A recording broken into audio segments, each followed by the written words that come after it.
I just woke up.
I just gotta get ready.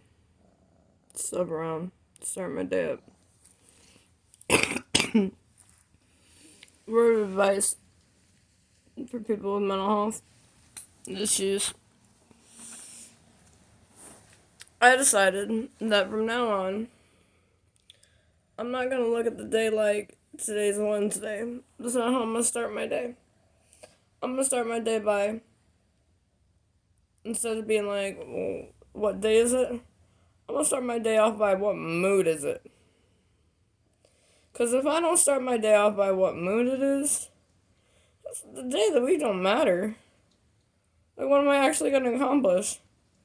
If I'm too tired, too upset, too sore, too aggravated, too anxious, too anything to get anything actually done,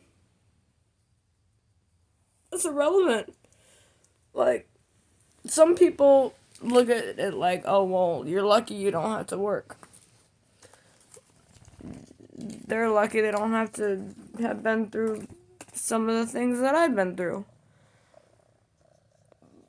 I just work for free.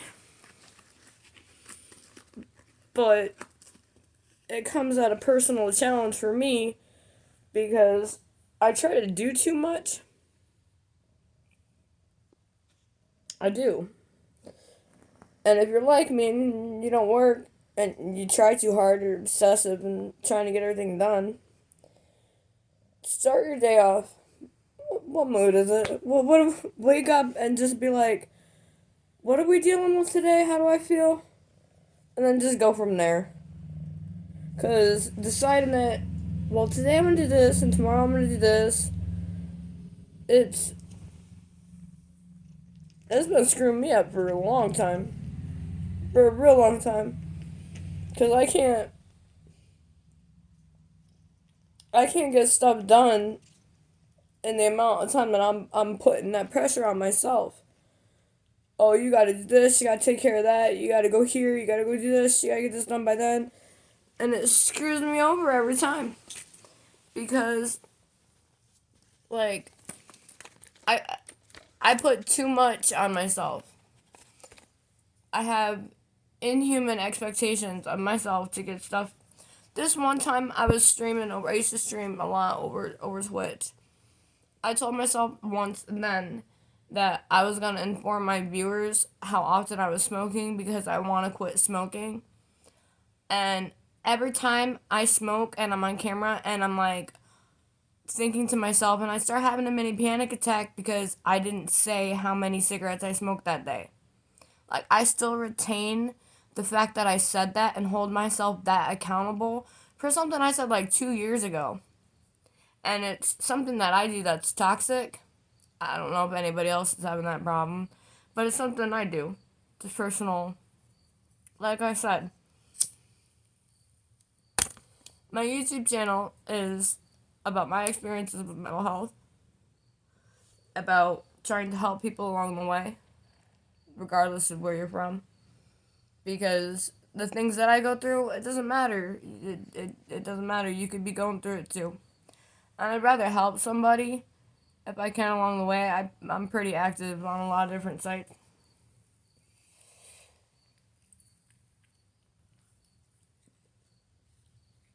I want to help promote a better place to live in.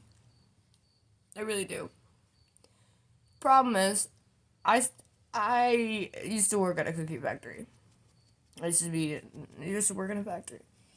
And if you're like me, you work there and you got used to it, you swear a lot.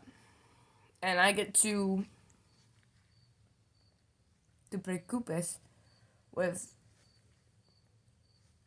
usando un feo vocablo. Porque tengo tímida. Yo no quiero I don't want to have a strike on my YouTube channel. And I get so, like, overly, like, freaked out that I'm gonna do something wrong that I get panic attacks over it. Like, if I gotta go to the doctor's, let's say my car was working.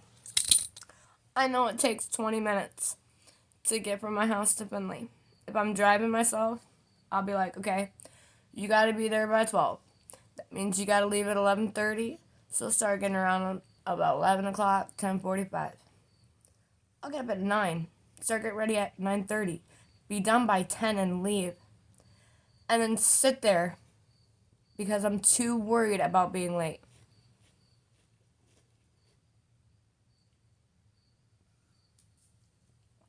I'm posting this video now, or I'm recording this video now, because my son's still sleeping, and I got schoolwork and stuff I gotta do, but I don't want to hog all the internet during his free time.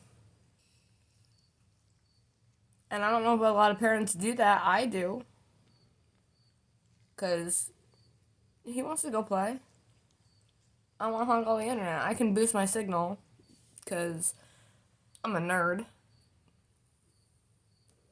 But I don't want to bother him when he's playing with his friends. Kids matter too. Like, you gotta, if you want your child to grow up with respect and to show others respect, you need to show your child respect. Like, I had a friend of mine. I hang out with some kids. I hang out with kids because sometimes they need somebody to look up to. I'm like a big sister kind of thing. Like, I love kids. When I was little, I wanted to have 13. I wanted to have to drive a school bus. I was only able to have 2. I wanted a whole school bus full of kids. I wanted enough to start a football team or whatever. Just all the kids. I want all the kids. I love kids. I love being a mom. Best thing I've ever done in my life. The only thing I'm happy about that I've ever done in my life. I've done some pretty impressive things. Being a mom, it's the only thing that was worth my time.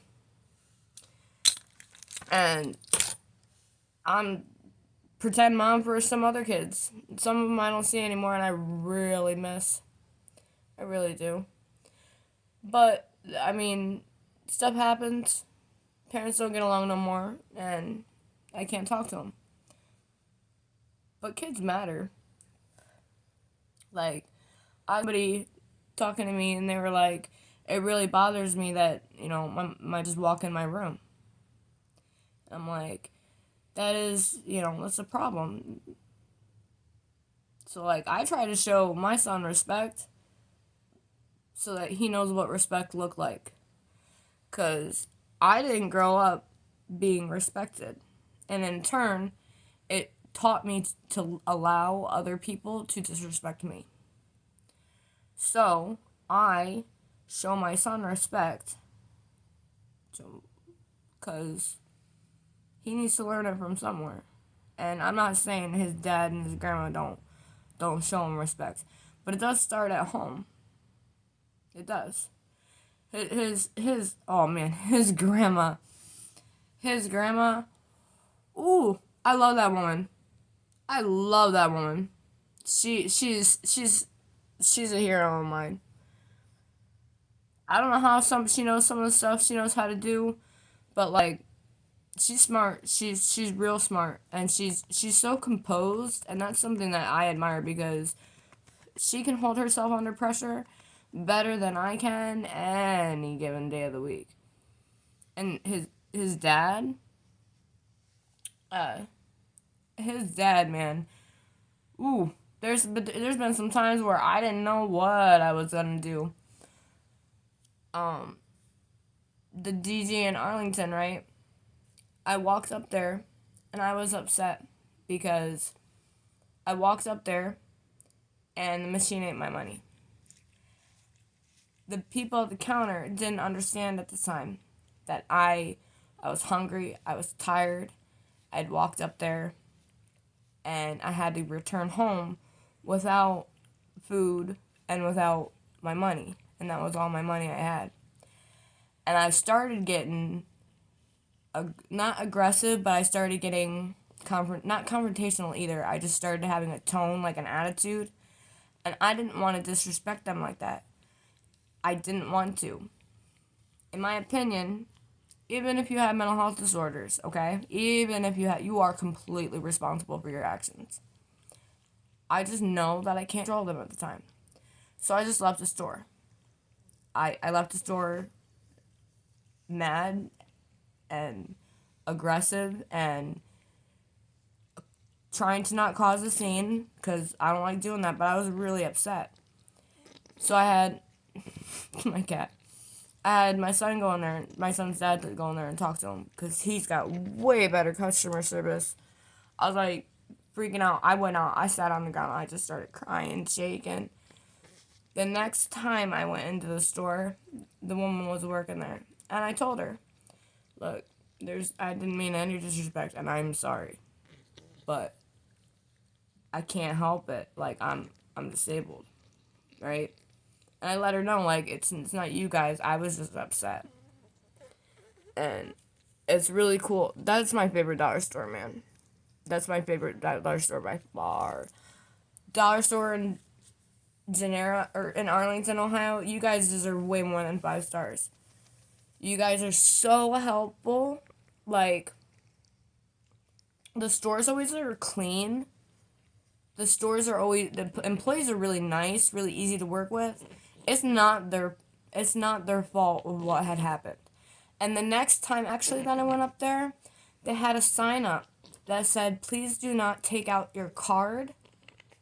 Right? It said, "Please don't take out your card until the receipt prints because it might not terminate the transaction.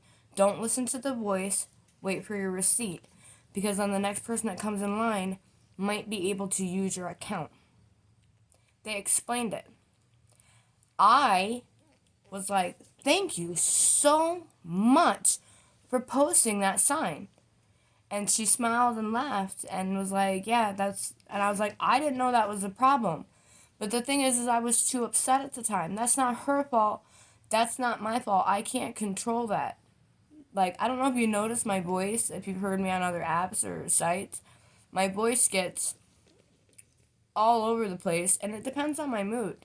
That's part of having schizoaffective disorder. No teeth, a lisp, and a New York accent. So, shout out to Dollar General in Arlington, in Ohio, because thank you so much. And this is just a neat public service announcement / my blog for the day. I need to get dressed and ready. I'm making this video.